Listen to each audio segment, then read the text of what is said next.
guys, what's up? Welcome to a new episode of Candid Conversation. And today I am featuring David Lyon from Lionism. He is an awesome friend.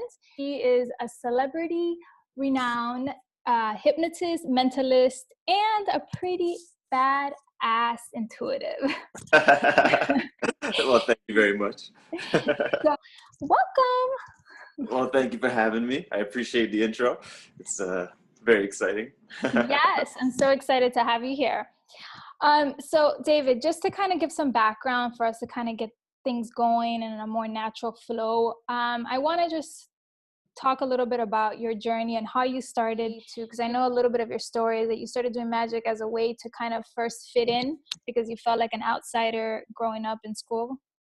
Yeah, I was really just looking for a way of connecting with others. I wasn't looking for a career or even necessarily I wasn't looking for a career or anything like that, but I got bullied a lot when I was going to high school. I went to a predominantly black high school, and I had just come from a private Jewish school where I was the only black kid. And so when I was in high school, I got bullied a lot for being different than the other black people. I was very nice and sweet and hey, I want to be your friend. And they weren't that. And so, I got lots of psychological bullying, some physical bullying. And there was just this part of me that just was just if only they would give me a chance, I know that they would love me. So I'm and the one thing that I saw that, that the popular people had was, they had this, they had a thing, whether they were a rapper or a basketball player or a singer, everyone had a certain kind of shine to offer. And so that's what I was looking for. I started to look for my shine. I'm okay, well, what's my thing? What makes me special? And, so I tried different things. I tried rapping, which you've heard, unfortunately. And, I've tried, I tried dancing, I tried basketball, and none of it was quite my thing. And I got to this point where I thought, maybe I'm not good at anything. And it wasn't until I just surrendered and I was just all right, this is what it is, that one day I was 16 years old. I was in the basement of my house and my mom was just David, turn on the TV. You got to see there's this new magician on TV named David Blaine. And I was nah, I don't want to see him. He's probably just going to try and copy David Copperfield. And she's no, you don't understand. He does this thing called street magic. And I never heard of street magic at that time. And I turned on the TV and I just saw David Blaine performing for Tyra Banks and for strangers. And I was just instantly hooked and just that's what I want to do, just in the way that he was able to approach anybody and make them feel good and create this instant connection with them. That's what really spoke to me. That's great. So magic really started for you as a way of trying to find yourself, trying to fit in. And unknowingly, you stumbled upon something that you actually fell in love with and that you're really good at. In the process of feeling so outside, like an outsider, it forced you to dig deep and figure out what's your thing. Yeah, absolutely. It's all I really wanted was to just bridge the gap. That's what I was looking for. I'm how do I bridge the gap between me and the hot chicks or me and the cool people and just whoever I wanted to get accepted by. And so magic was that bridge because it's it allowed me to approach people, not in an awkward way or with pickup lines, but just be hey, do you want to see something interesting? Yeah. And, it's and when you can make people feel good and blow their mind, it makes them want to get to know you and be hey, who are you? How long have you been doing this? And so suddenly it's I just became this people magnet and it started to change my life. So this is a good segue into where I really want to take this conversation about really how can you uncover and really just step into yourself, be yourself, because I think that's what most of us in society struggle with. We're all either we don't know who we are or we're afraid to be who we are because of the same reasons that you just said. We want to fit in, especially now with social media. There's all these clicks, or we want to pursue our passions, but we feel like everybody has to do it in this grandiose way. We all need to be famous and have a lot of money.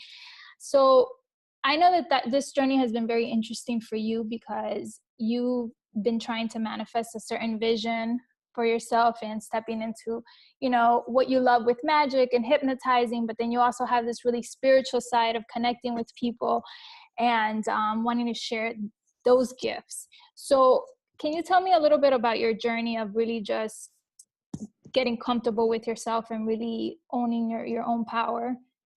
Of basically of finding myself. Yeah. Well, this is where I feel like I had to lose myself to find myself, because, when I was going to high school, even before I became a magician, I was very in tune with myself, but I was surrounded by people who I guess weren't. And so for that reason, that's why I believe I got bullied a lot, or at least one of the reasons. I was also just very awkward.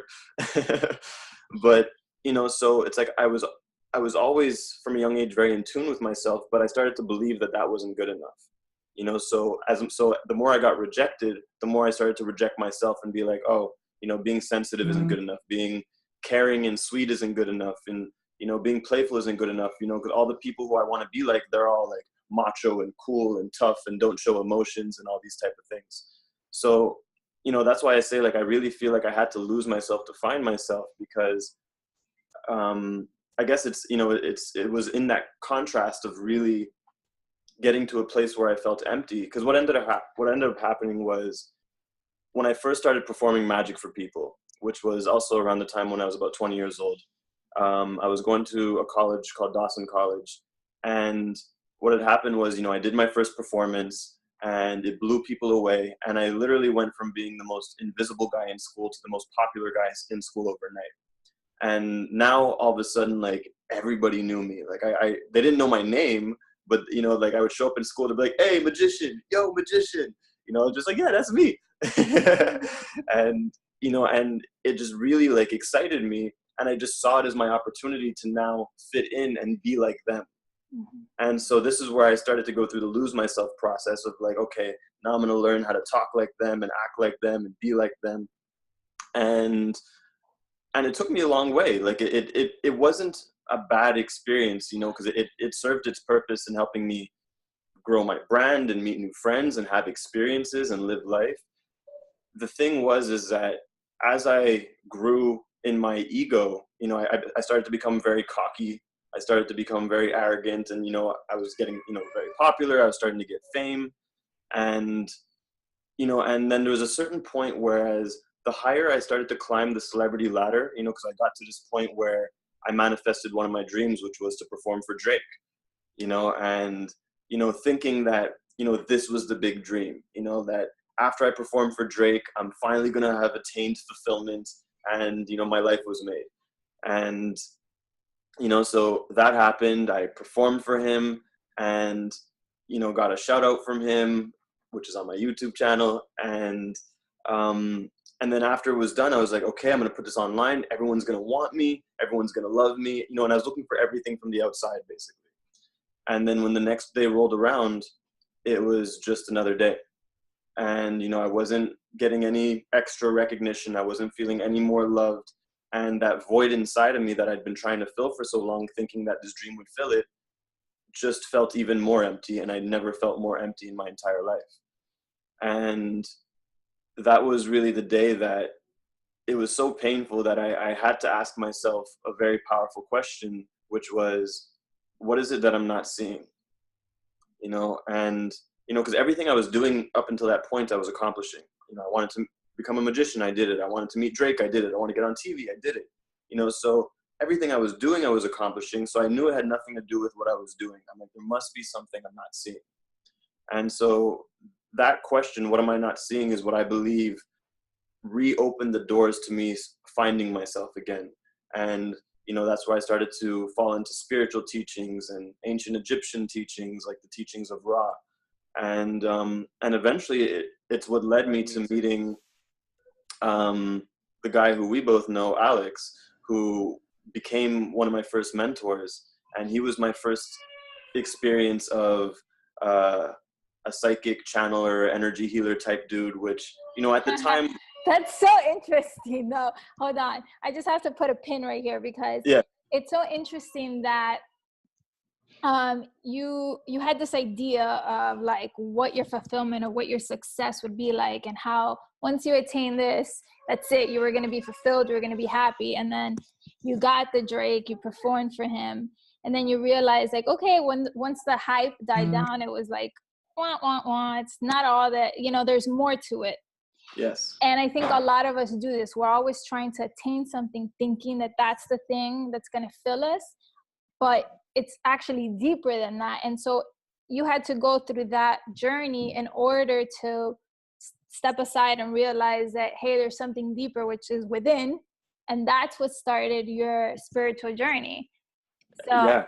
that's so beautiful, because I think that what's that showing right there with your own story is that at the end of the day, like, we can chase all these external things, which is beautiful. It's part of the process, but really the whole goal of where we're all trying to get to is a deeper connections within ourselves and within source energy, whatever that is for each person.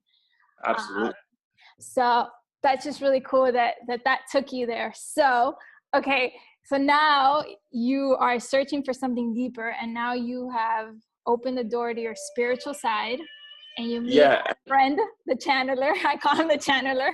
Yeah, the channeler. Yeah, and actually now, now that you said that, like, looking back, I also see that, I never noticed this before, is that moment of having my biggest vision accomplished and then feeling empty is what I needed to happen, because it taught me the difference between following my visions and following my heart. Whereas at the time, a lot of my visions were ego driven and insecurity driven, whereas my heart didn't, was just a feeling leading me somewhere, but I didn't know where I was going. Yes. Right. Yes. And that question, what am I not seeing, is what came from my heart. And so it's like, I was just following, like, the breadcrumbs, following this yellow brick road that my heart was leading me to, with no vision,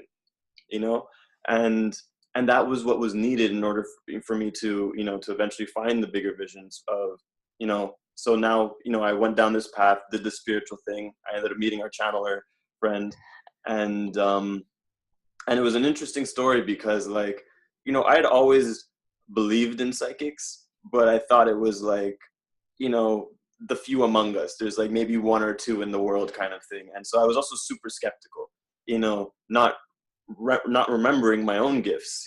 At this point I had amnesia for them. And so I had met Alex, and I remember I'd went to his house, and I'd gone there because I love this story. I had gone there because my girlfriend, who I was dating at the time, she was seeing bad spirits, and I thought she was insane. She would tell me, she's like, "Oh, I'm seeing demons," and I'm like, okay, I'm sure. It's just like, I just felt like she wanted attention kind of thing. And she kept saying it. And, at some point I'm like, all right, this is enough. Like, let's get you some help. And I had heard about this energy healer guy named Alex, and I didn't believe in energy healing. So I just thought, I'm like, well, he's crazy, she's crazy. Let me put two crazy people together and they'll help each other. Like, that was my logic.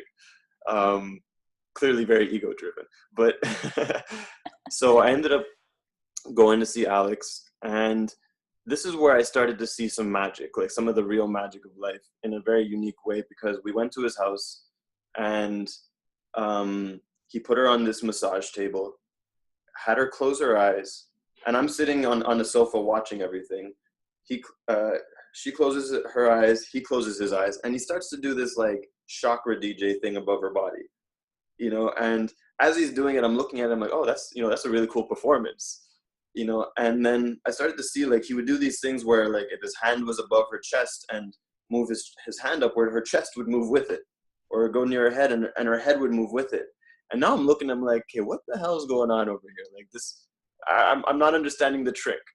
And then after about half hour, 40 minutes, I saw her, like, go into this rage, like her face turned red. She got super angry. Then she broke down crying. And then there was this palpable sense of peace in the room that you could literally feel, but yet no words were exchanged. And so I'm looking at this going like, what the hell is going on? And then finally, he finishes his work, tells her to open her eyes. And he's just like, all right, so the work is done, so the reason why you were seeing demons on the outside is because you had suppressed inner demons that you were ignoring, your own pain and suffering. And so it manifested as a reflection on the outside. And I was just like, huh. I'm like, that's logical. I can accept that, And so for me, that was it. I was like, that was cool. I don't know how you did it, but it was cool. I paid him his money, and I was about to leave. And then that's when he just closed his eyes and he looks at me and he was just like, "We have information for you." And I was just like, who the fuck is we kind of thing, like it's just me and you over here. And he starts doing this channeling thing where he's just like, you think you're this macho, impressive magician who's a celebrity who gets girls and da da da da da, but really the real you is soft and sensitive and playful and is, and loves to help people and has unique gifts and abilities. And I had no idea what he was talking about as far as like unique gifts and abilities, but what he most gave me in that moment was resonance. He gave me this distinction between who I thought I was and who I truly was. Whereas before that point, it was all one thing. Like I was all this and I forgot about that. But when he gave me that idea that the sooner I let go of who I think I need to be, the sooner I become more of who I truly am, that was the idea that clicked in for me how I find the path of fulfillment, because it's like all this time I was trying to nourish an illusion of who I thought I needed to be, but who I truly was getting no attention. It was getting no love. And so yeah, that's how I started to finally find myself. That's so powerful. I love that story. Yeah. Oh my God. And I have to just say, I love the way you express yourself, because I've just seen you so in tune and in flow. So yeah, that's beautiful, because a lot of us are operating from that space of what we think we should be operating, and ignoring really our true selves. I know that I went through that as well. So it's not a fun place to be at all. And I think a lot of that also has to do because we're constantly focused. Like right now I'm talking to you, and I can notice that sometimes maybe I'm like, okay, I'm more focused on, maybe I could be more focused on how I'm going to be appearing versus focusing on just showing up, being present, and giving and being of service. I think that sometimes when we're too much in our head, that's when we get caught up. So yeah, absolutely. And for me that even relates to how I show up as a magician. Whereas a lot of magicians I've seen, when they show up, they just want to be like, oh, I'm going to do this so that I'm impressive and so that you like me and so I'm the coolest person in the room.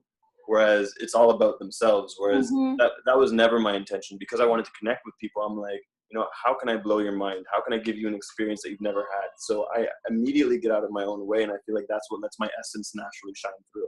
yes, and that's what I wanted to get out of you, because I think that's important for people to hear, because that's, I think, what gets us stuck, is that whenever we're trying to produce something, we're more focused on ourselves and how we're going to be perceived. We're in our head thinking what you're thinking, versus just showing up and being. And that's when we can allow our true gifts to come out in whatever way it's meant, because in this interview right now, for example, I can have an intention. I have an intention of what I would like it to be, or, what direction or what people can get out of it. But really, that's not my job. My job is just, hey, I think you're freaking awesome. You have really great information and wisdom to share. And I'm passionate about connecting with people and sharing. And this is it. You create the platform. Yeah, we're just here to shine. Yes. So talking about shine and live your magic, I want to know, because you are now living out, you're in your journey and your process of living out your dream. You were in Canada, and I remember the day that we talked, that you were making the leap and you were going to go to California on a hunch, which I love, intuitively, and how much that has changed your freaking life, because everything has changed from that day on. So can you tell us a little bit about following your intuition and where it's led you? Yeah, I feel like that's a really powerful part of the story. So I was at this place in my life. I want to say it was about 3 years ago. I kind of lost track of time now. But I was at this place in my life where everything was good. Like business was relatively good. I was doing things that I was good at. I was mentoring mentors, and I had an investor who was helping me with my brand and stuff. I had a girlfriend, like everything was good. And then I just got to this place where I noticed that everything I was doing because I was good at, but I didn't feel a sense of calling. I didn't feel a sense of meaning. And so that made me feel like something was missing. And it took me time to realize this, but I remember one day, like I literally just stopped And I'm just like, why am I not feeling fulfilled? Like, and when I stopped, I'm like, wait a second. I'm like, I'm not clear on my calling in this moment. I'm like, what's my calling? And much to my surprise, when I asked what my calling was, the first thing I felt was California. And mind you, I knew nobody in California. I knew nothing about California, had zero interest in California. Like, there was no reason for me to think California whatsoever, but it was a very clear feeling of California. And I remember talking about it with our friend Rita and just being like, yeah, I don't know why. I just keep getting this intuition about California. So I'm going to sit with it for 3 days. If I still have this feeling in 3 days, then I'm going to trust it. I'm going to buy myself a one-way ticket. I'll let go of absolutely of everything, and I'll just go. And that's what ended up happening. 3 days later, the feeling was still there, just as strong. And so I made the very impulsive decision to just buy my one-way ticket. I let go of my work. I let go of my girlfriend. I let go of my investor. I had to spend most of my money to get there. So I was literally going there pretty much with $300-400 at the time. And, on a one-way ticket to LA, which is, expensive over there. But all I could feel was this sense of excitement and adventure. And that's what excited me. Like, for me, that's what was worth it. Cause I wanted to see, I'm like, who am I when no one's looking? That was one of the things I wanted to know. Cause like, everyone knew me as a magician or a mentor. So I was constantly wearing those masks, but I started to forget, like, well, who's David?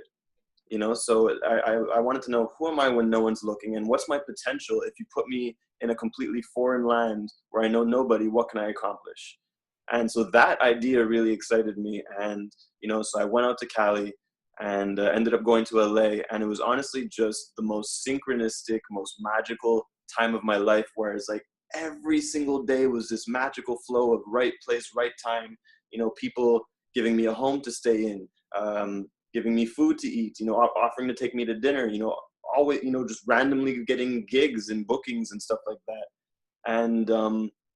And so, yeah, so that taught me a new level of trusting my intuition, whereas I ended up seeing that that's where I'm meant to be, and I stayed there for exactly 44 days, and which has been a number that's been coming up a lot for different reasons, which I'm sure we might get to later. But yeah, that's what let me know to go that way, because now, I've gone back to Cali a good 3 times, and that's where the life of my dreams has blossomed. Like, now I'm like, Yes.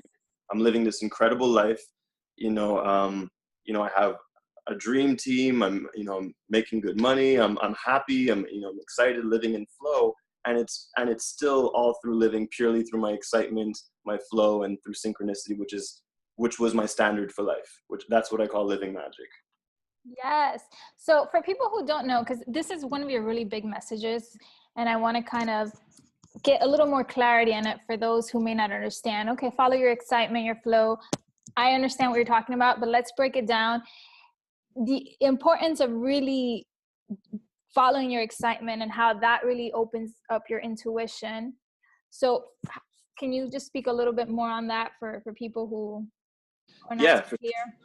for sure. Yeah. So this goes back to, what I say when I say that your only purpose is to shine. So when just like the sun, its only purpose is to shine, and then as a side effect, it helps people, it heals people, it inspires, and it attracts everything to it.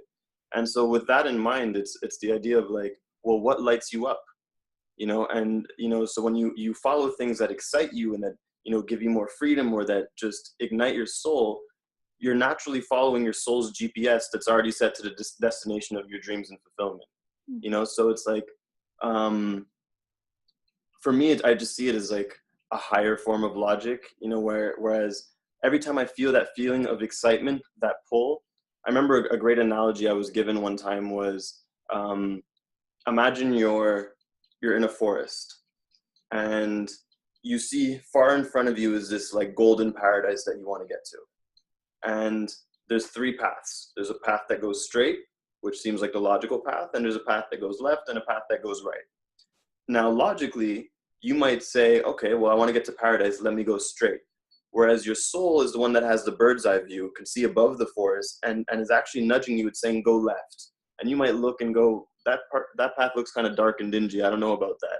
Whereas whereas from your soul's perspective, it sees that if you go straight, there's actually a cliff that you can't see from where you're standing, and so you'll actually have to backtrack. And so it's trying to give you nudges of excitement and pull and adventure to say go this way, because it sees that it's actually the fastest route to get to your paradise. So that's the analogy I like to give as to why I follow my excitement and intuition so wholeheartedly, because you just see that the more that you do it, it 100% of the time takes care of you and just leads to more excitement. It's like pulling this thread of excitement that leads to more of it. Absolutely, yes. Yeah. So I'm not sure if that's your question, but no, it does. And I think for people too, I think they need to understand that when we say excitement, because sometimes when you're stuck, and this is great because I went through a period not long ago where I felt really stuck. So I got that experience to be able to relate with people from that space. When you're in that space, it's very hard to be like, okay, let's follow your excitement. Because yes. it sounds very like, oh, these big things, but it's like the little things. It's like, what can you do from where you're at, right? What's the most exciting thing? And it can be something as simple as whatever options you have, right? And then you're going to read a book, you're going to make a call, you're going to take a shower. Which of those three options, very simple, are the most fun? And I think for people who are in that place where they're not so in tune with their intuition, that's how you start. It's by the littlest thing, and then it builds up. And then the synchronicities come into play. Absolutely. And, actually, I just had a client the other day who was in this position where he couldn't feel his excitement, couldn't tell where excitement was. And, and he was caught up in the chaos of his life, of his girlfriend, of his dad, and all these things going on. And, and so what I had told him is, the reason why he can't feel excitement is because he's not giving to himself.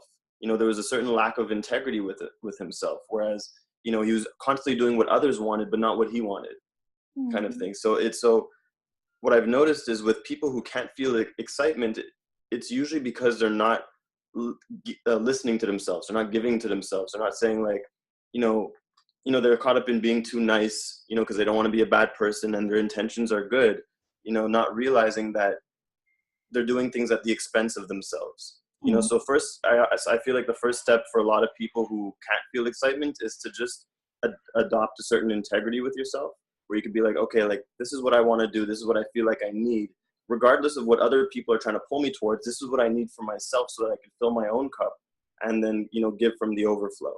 And then as you start to go towards that space of yourself and give to yourself and go more towards your world, in your world is when you're going to start to feel excitement. You're going to start to feel that pull of like, oh, now I feel like doing this. Oh, I want to go for a walk. Oh, I want to go for a run. Oh, whatever case may be.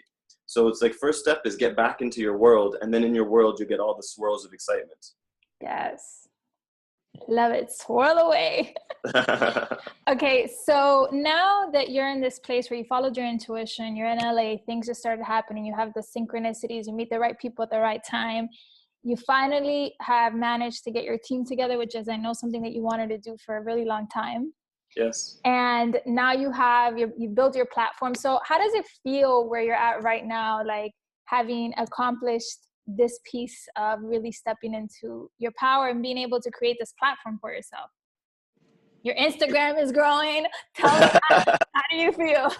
Yeah, honestly, it feels amazing and meant to be, whereas I don't feel like I did anything different other than put myself in the right soil, in the right environment. And what I mean by that is, while I was living in Montreal, I was constantly following my excitement and passion and knew I had all this potential, but it felt like I was plateauing. Like no matter how much I was pursuing that passion and whatnot, there was a certain level of potential that I wasn't able to realize.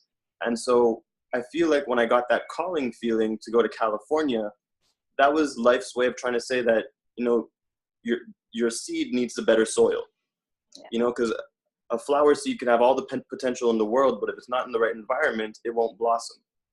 So so that's why I say, like, I feel like I just feel amazing and like it's meant to be, because I'm not doing anything different other than just allowing myself to be in a better environment that's more conducive to my potential and to my growth. And, and one of the things that I most realized, like one of my biggest aha moments, was that our dreams are not a destination, but rather a state of being.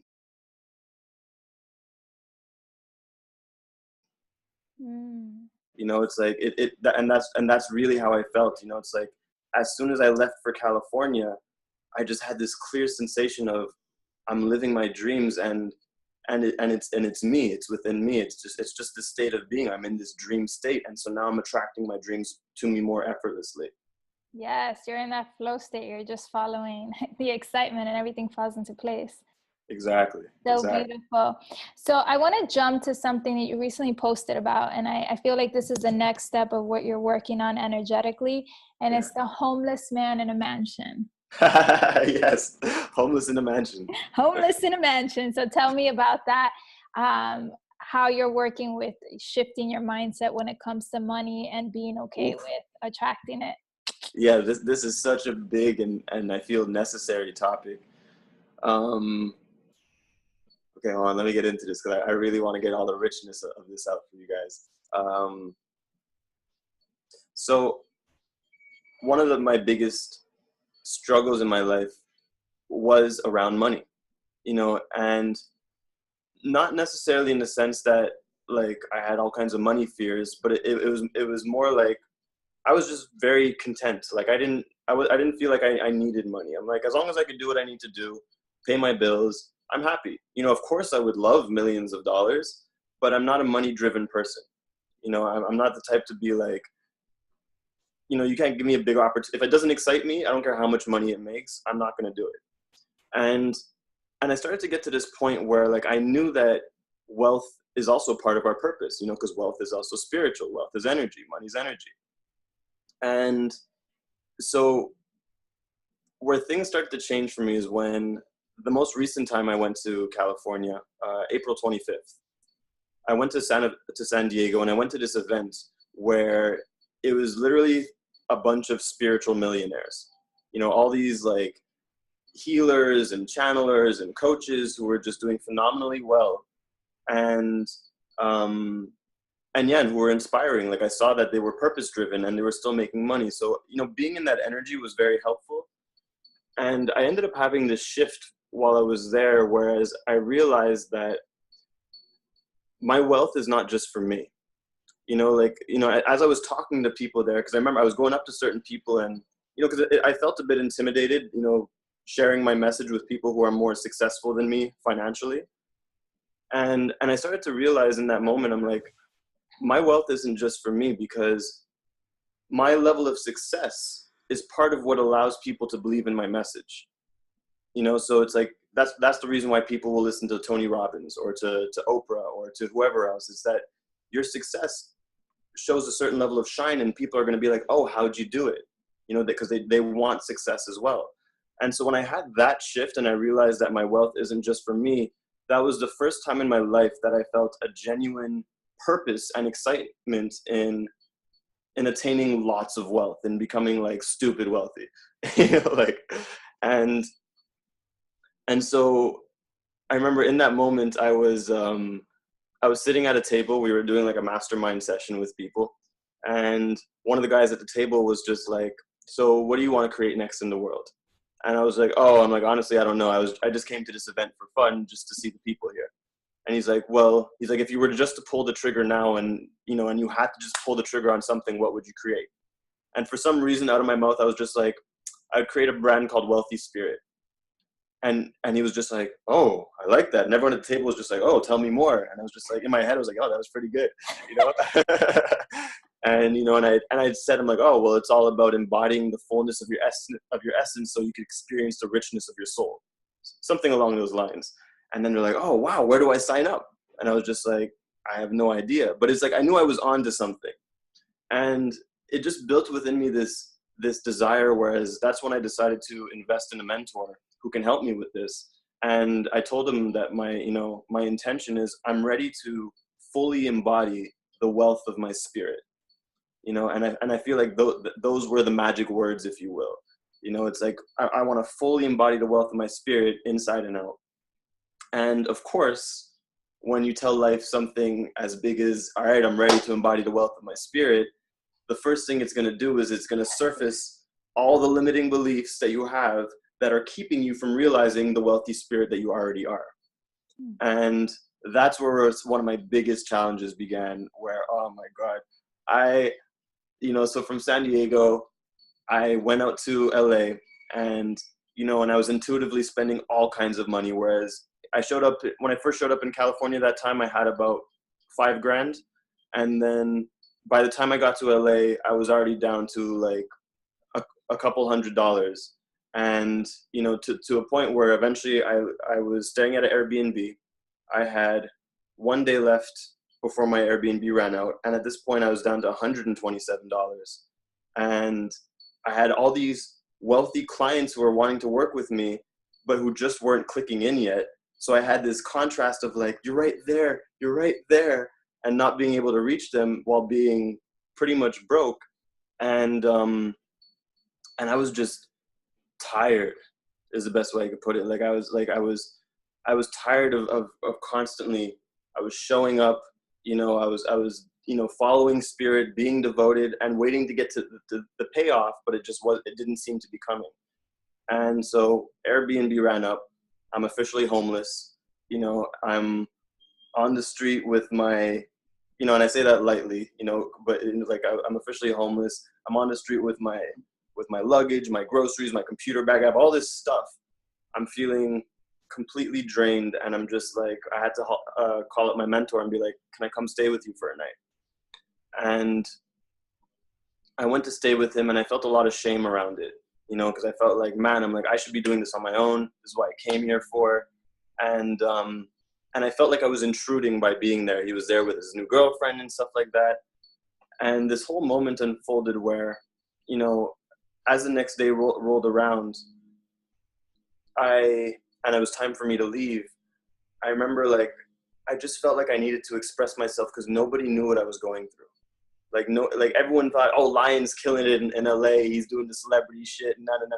Meanwhile, I'm actually going through it, you know, and I didn't feel like I had anyone to talk to. So I remember I sat with Oren and his girlfriend, Megan, and I was just like, can I express myself? And they're like, yeah, of course. And I'm just like, look, I'm like, I don't want you to try and help me. I don't want to be saved. I just want someone to know what I'm going through. I just want to be heard. That's all I want. And they're like, okay. And I'm like, I have no idea where I'm going anymore, where I'm going to stay. I have $127 left. I've barely been eating. My body is breaking down on me. And I'm just highly uncomfortable. And that's all I wanted to say. I just wanted someone to hear me, you know? And then Oren, my mentor, he was just like, he's like, I feel like you should stay one more night. And I was just like, no, I don't want to intrude. You know, you guys have this new relationship, this, that, and the other. And then he just kind of looked at me with this like smile in his eye. And he was like, he's like, my intuition is saying you should stay. Her intuition is saying you should stay. It's your ego and insecurity that's not wanting to intrude. So even if you don't stay now, that vibration is going to perpetuate anyway, and you're going to have to deal with it somewhere. You might as well lean into it now and let yourself receive support. And when he said that, it clicked something in me, you know, because it like challenged my pride, but I knew he was right.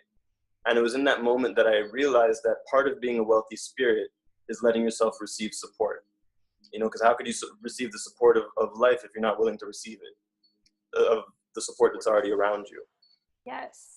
And so I let myself stay there, and I did it from a place of excitement, like not out of like, oh man, like I knew I had to do it from a place of soul. And so I let myself receive the support, and then this is where things really started to unravel, where, you know, I stayed there the extra night, and then the next day I had to go to my business partner's house in Hollywood Hills. He's got this nice mansion, and I had to continue filming this project that we were working on, this hypnosis project. And so mind you, I'm emotionally drained, physically drained, financially drained, spiritually drained, but yet I have to show up on camera and be all shiny and like, and in tune and all that stuff. And so I get to his house, and I'm carrying all my bags up his millions of stairs and stuff like that. I get inside, and, you know, they have the videographers there. They're ready for me to film. And I'm like, all right, I'm just going to show up. I'm going to do what I got to do. And I kept trying to just turn myself on, but it's just like, I couldn't. Like, I felt on the inside I was going to break down. My emotions were building up. Last thing I wanted to do was like break down crying. And, you know, and I just, at some point I was just like, I have to stop.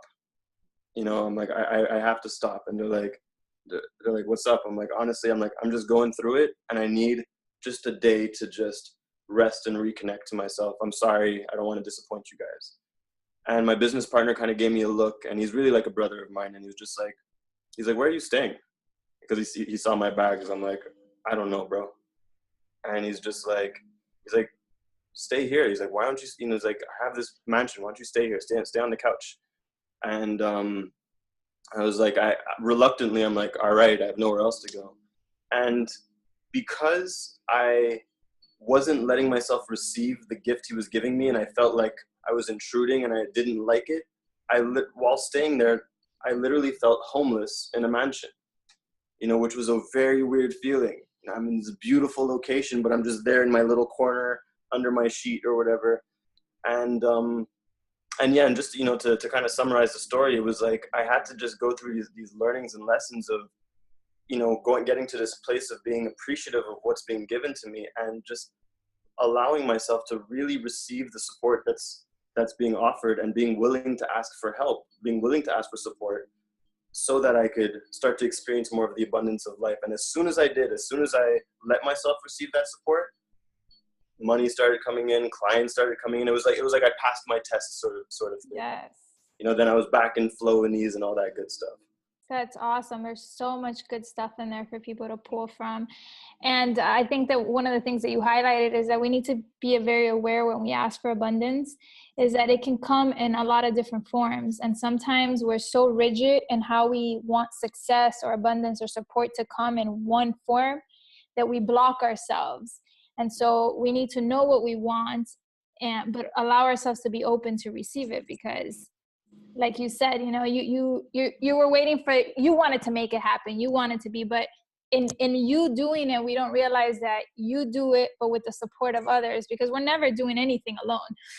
Exactly. Yeah. And it's like, I feel like, when I asked for more abundance, it's like life just showed me where I had an abundance of lack. And it was like, this is how you're seeing things, be willing to, to ask for more, be willing to receive, and not have to do it all on your own. And, and it was tough. It was challenging. Like that was probably one of the most painful times of my life in the last few years. That's beautiful though. But I'm so glad that you were able to break through those beliefs and clear yes. that up and go through it, because I only see you shining from here and just continue climbing.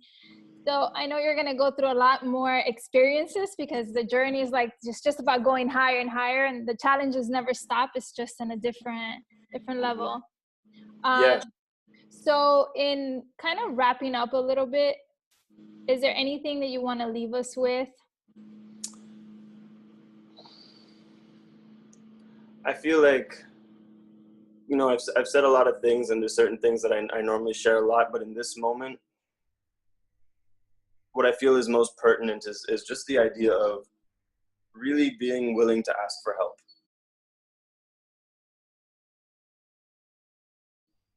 It's going to trigger your pride, it's going to trigger your ego, but it's like, there's so much abundance in bringing yourself to that space where you're willing to not only receive help when it's being offered, but being willing to ask for help when you need it.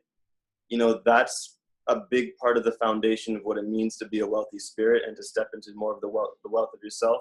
And I know that's a big edge for a lot of people, because it was for myself as well. So I feel like that's something that could really help a lot of people. And whether that looks like asking for a place to stay, or asking for money, or asking a mentor to mentor you, kind of thing. Like, I've gotten as far as I am today in my life because I've constantly invested in mentors. I've constantly worked with mentors. I've constantly, just was willing to have that guidance and whatnot. So I feel like being willing to not just receive support, but ask support is a huge game changer.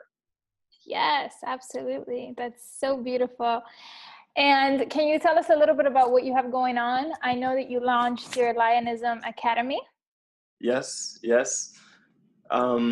So I guess there's two main things there's a lot of things, but there's two main things that's going on. So one of them is I have an online magic and hypnosis school, which is basically my way of paying things forward. I was that kid who didn't know how to bridge the gap between me and others, and magic gave me this powerful tool of doing so. And so I created an online school for those who want to learn magic and hypnosis and mind reading as ways of bridging the gap. regardless of if they want to become a professional entertainer or not. This is really about, connection and empowerment. So there's that. They could find that on my website, which is www.lionism.tv. And the main thing that I'm most, my highest excitement now is, I'm building this movement called Living Magic, which is all about helping people discover where magic meets life and how to live a life of flow and synchronicity. Whereas I'm mentoring the people who I call the light leaders of the world. So for me, a light leader are the people who desire to lead with essence, who are already, coaching and helping and healing people, and who are just looking to step into more of their shine and more of their dreams and manifest more of their abundance. And that's been extremely humbling and exciting for me, because I have this vision and mission to gather the 44 light leaders of the world, and for us collectively to just, shine our shine. And, by each of us shining in our potential, it just, the way I just see it, it's kind of like having 44 lighthouses, where people can be like, oh, I can go grow that way. Because it's one thing if I myself, became stupid famous and successful, I'm like, this is one way you could do it. But when you have 44 people giving the same message of, yes, you could live purely through your shine and your excitement and your divinity and your potential, it creates a certain impact and shift on the planet. So that's something that I'm really excited about. And I've just been calling in the light leaders. So if anyone listening to this resonates with the idea of being a light leader, then definitely get in contact with me. And I'd be excited to touch base. So wait, really quick, I'm intrigued. Why 44? You want the real story? Come on, candid conversations here. Oh man, so I'm gonna give the real story, and this is like it's.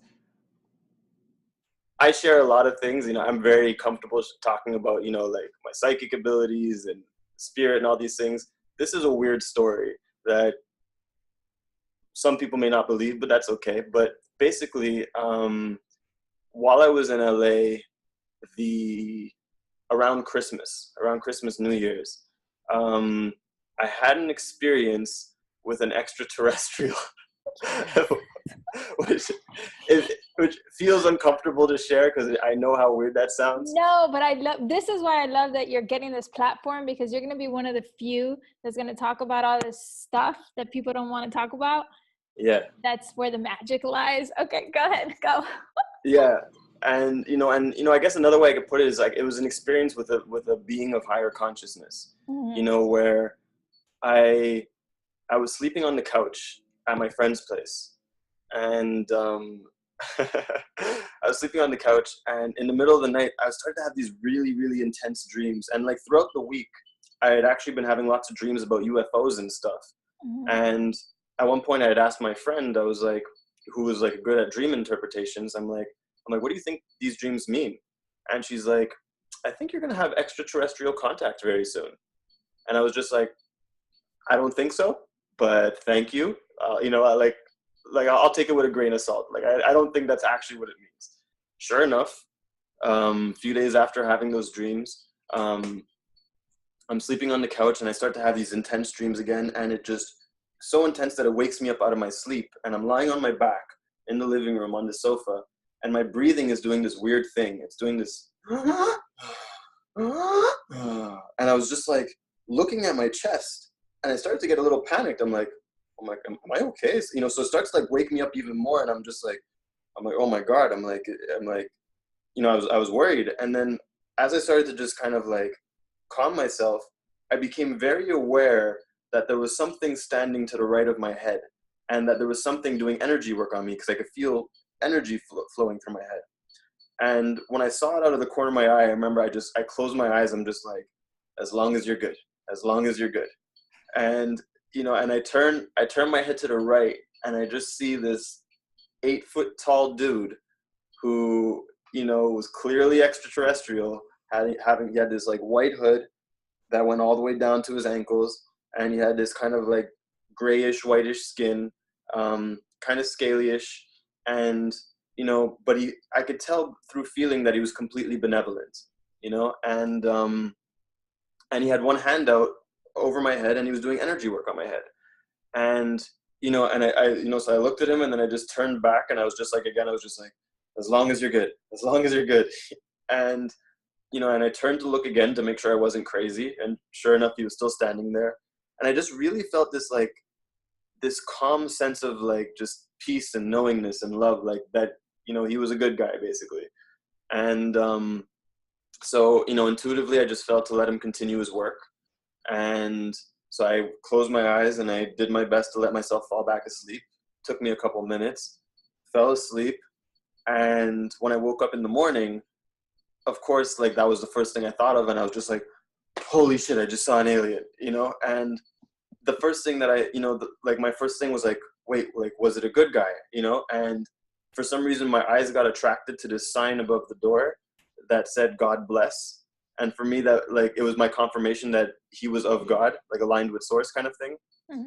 You know, and then I did my own channeling thing and I tuned in to see where he came from, and I got my own confirmations. And what just ended up happening throughout the day was, you know, as I went to go meet this new guy who I was meeting up with, my friend Kyle, as I was walking, my head was, like, throbbing in a certain kind of way. Not like a headache, not like any pain I've experienced. It was more like a discomfort, but it was just, like, definitely pain, like this throbbing in my brain. And after about, like, 3-4 hours of it, it was like all of a sudden this opening happened, like, in my third eye area, and I just saw this planetary grid around the planet. Like, I saw these energetic lines that I've read about but I've never seen. And with that, I just got the download of gather 44 light leaders, you know, to fulfill your mission on the planet. That we need to gather this 44 light leaders and place each of the light leaders where they're meant to go to serve their purpose in their fullest shine, so that, you know, they could shine the brightest and we could work as a collective. And from that moment, all these people, all these light leaders just synchronistically started to come into my life. Whereas as soon as I would be in front of one, I would feel, I'm like, oh, you're a light leader. And they were already, you know, so far every single one of them is very gifted, you know, either clairvoyant or channeler or some sort. You know, they're already tuned in, but what they're most missing was community. Like, where do they serve with their potential and gifts? Whereas that's what I had to offer. I'm like, oh, I could place you here. Oh, I could place you there. And that was like me placing them on the energetic grid, so to speak. And so that's why the reason 44 is, like, because that's just what the downloaded message was, which is interesting because my first trip to California, I was there for 44 days. So it was kind of like a little precursor. Yeah, that's great. Thank you for sharing the real story with us. Yeah, 100%. I'm like, hey, I got to keep it real. I love it. Well, guys, I hope you've enjoyed this candid conversation with David. You'll have all the information below. You'll be able to check him out and go follow him on Instagram and keep up with all his wisdom and everything he's got to offer. Yes, thank you. Thank you for this opportunity. I appreciate it. Got it. What's up? I'm going to stop recording.